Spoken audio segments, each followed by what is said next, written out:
Welcome back to Midday Kentucky, everyone. Well, what I love here is when a part-time hobby turns into a full-time business. It's one of my favourite success stories. Katie, of course, is here to talk about her organisation, Hats by Katie. Welcome to the show, my friend. Thank you. Yes. Thank you. Let's just tell everyone at home how that started to begin with as a hobby.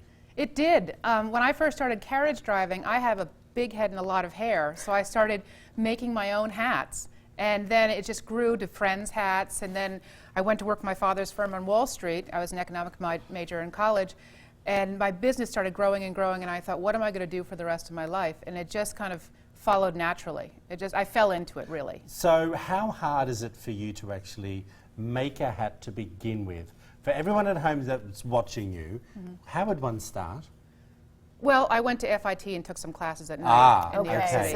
City. I look back at pictures 30 years ago, and they're a little scary. But they were probably on trend at the time.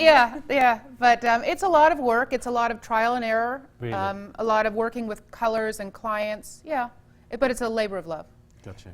It's so awesome when you can take your passion and, as you said, make a career out of. What is your favorite part of the business? Oh, the people that come in and say, I look terrible in hats, I can't wear a hat. And then I work with them and I find a hat, and then their smile on their faces and they walk out with their new hat. I totally agree, but hats are a very big thing for the races in Australia, so millinery is huge.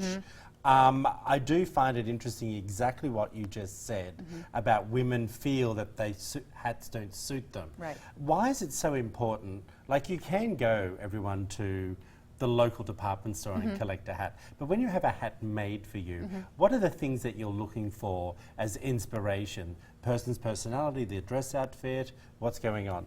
Well, I start in January for people for Derby. Yeah. So a lot of them will send me their dresses. And the first thing, if I haven't seen them in person, I'll ask how tall they are and if I can get a picture of them. Petite ladies do not do well with hats this size. Yeah. They look like a mushroom.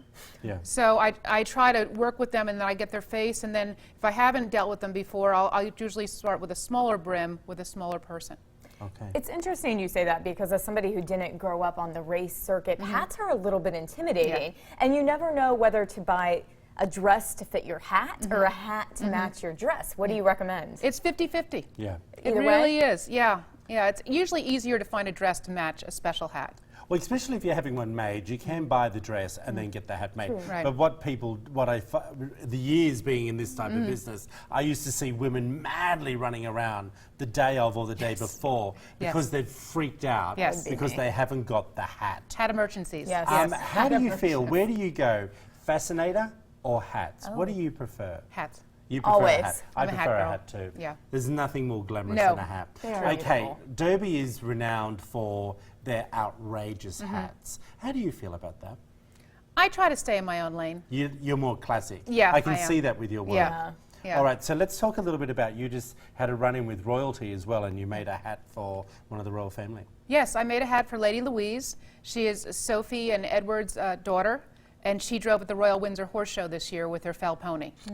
Beautiful. So, yeah, she was adorable and so appreciative, and I got a lovely note from them, so it was very nice. That's great. Yeah. So what's the turnaround? If I wanted to call you, and because this is by appointment only, everyone, there's not an actual retail store, so you need to actually call to make an appointment.